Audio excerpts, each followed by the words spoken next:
नमस्कार। चलिए आज विटामिन की इस उलझी हुई दुनिया को थोड़ा सुलझाते हैं।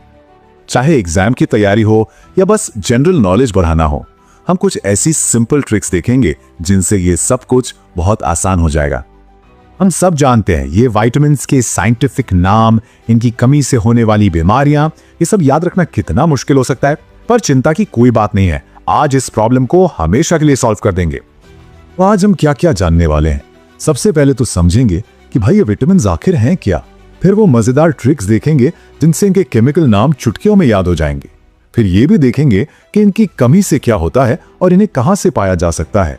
और आखिर में एग्जाम में आने वाले कुछ खास सवालों पर भी एक नजर डालेंगे। तो चलिए शुरू करते हैं।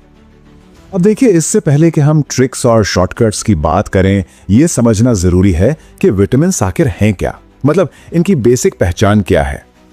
देखिए, विटामिन एक तरह के ऑर्गेनिक कंपाउंड्स होते हैं और यहां एक बहुत इंपॉर्टेंट बात है जिसे अक्सर लोग गलत समझ लेते हैं। विटामिन से हमें कोई एनर्जी या कैलोरी नहीं मिलती। जी हां, ये कार्बोहाइड्रेट और फैट की तरह एनर्जी के सोर्स बिल्कुल नहीं है। फिर इनका काम क्या है? इनका मेन रोल है शरीर को अलग अलग बीमारियों से बचाना और हमारे मेटाबॉलिज्म, मतलब जो खाने को पचाने और एनर्जी बनाने की प्रक्रिया है, उसमें हिस्सा लेना। एक तरह से ये हमारे शरीर के बॉडीगार्ड्स हैं। अच्छा, अब एक मजेदार कहानी। विटामिन की खोज किसने की, इसे याद रखने की एक बहुत ही मजेदार ट्रिक है। जरा सोचिए कि एक लड़के ने जैसे ही विटामिन पिया, उसके शरीर में कुछ अजीब हुआ और उसके पंख निकल आए। वो एकदम से चिल्लाया, अरे वाह, पंख आ गए। अब इस कहानी में जो पंख शब्द है ना, बस उसे याद रखना है। और यहीं से हमें मिलता है इसके खोजकर्ता का नाम, फंक। पंख से फंक, है ना कमाल का कनेक्शन, जिसे भूलना लगभग नामुमकिन है। विटामिन पिया, पंख आ गए और खोज की फंक ने। चलिए अब हमारी पहली बड़ी और सबसे काम की ट्रिक पर चलते हैं। Vitamin A, B, C, D, E और के, इनके मुश्किल से लगने वाले केमिकल नामों को याद रखने का एक अचूक तरीका। इसके लिए बस एक छोटी सी लाइन याद रखनी है, रथ पर एक टॉफी। इसमें पर शब्द साइलेंट है, वो बस वाक्य को पूरा करने के लिए है। इस एक लाइन का हर हिस्सा एक विटामिन का नाम बताता है। अब देखते हैं कि यह जादू काम कैसे करता है। हमारा वाक्य है, रथ पर एक टॉफी। चलिए इसे तोड़ते हैं। रथ से हमें मिला र से रेटिनॉल यानी विटामिन ए और थ से थायमिन जो है विटामिन बी।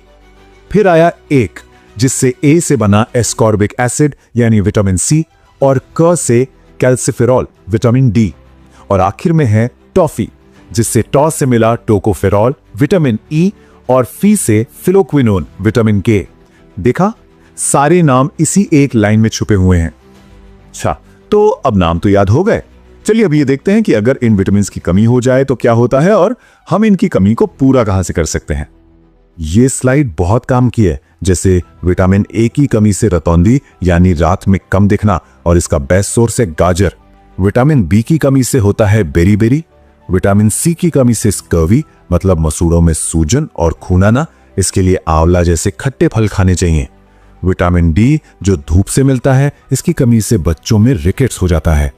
विटामिन ई की कमी से फर्टिलिटी पर असर पड़ सकता है। और आखिर में विटामिन के, ये खून का थक्का जमाने के लिए जरूरी है, मतलब चोट लगने पर खून को बहने से रोकता है।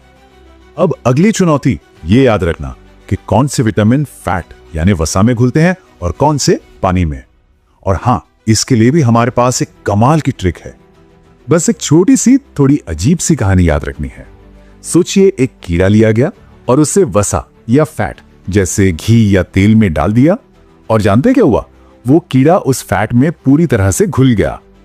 और ये ट्रिक एकदम परफेक्ट काम करती है। कीड़ा यानी के, ई, डी और ए, ये सारे विटामिन फैट में घुल जाते हैं। तो बचे कौन से? सिर्फ बी और सी, मतलब ये पानी में घुलनशील हैं। कीड़ा फैट में घुल गया और बी और सी पानी में रह गए। कितना आसान है। चलिए अब एक लाइटनिंग राउंड के लिए तैयार हो जाइए। इसमें हम कुछ ऐसे फैक्ट्स कवर करेंगे जो अक्सर एग्जाम्स में सीधे सीधे पूछ लिए जाते हैं। पहला और सबसे कॉमन सवाल, सनशाइन विटामिन किसे कहा जाता है? बिल्कुल, ये है विटामिन डी। हमारा शरीर इसे तब बनाता है जब हमारी स्किन धूप के कांटेक्ट में आती है। अगला बहुत इंपॉर्टेंट सवाल, ऐसा कौन सा विटामिन है जिसमें कोबाल्ट धातु पाई जाती है? इसका जवाब है विटामिन बी 12। और इसे याद रखने का हिंट भी इसके नाम में ही छिपा है, साइनोकोबालामीन, कोबा से कोबाल्ट। तो आज हमने जो भी सीखा उसे फटाफट रिकैप करते हैं। पहली बात, विटामिन से एनर्जी नहीं मिलती। दूसरी, रथ पर एक टॉफी से केमिकल नाम याद होते हैं।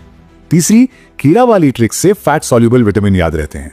और कुछ खास बातें जैसे विटामिन ए आंखों के लिए, B12 में कोबाल्ट होता है और विटामिन डी हमें धूप से मिलता है।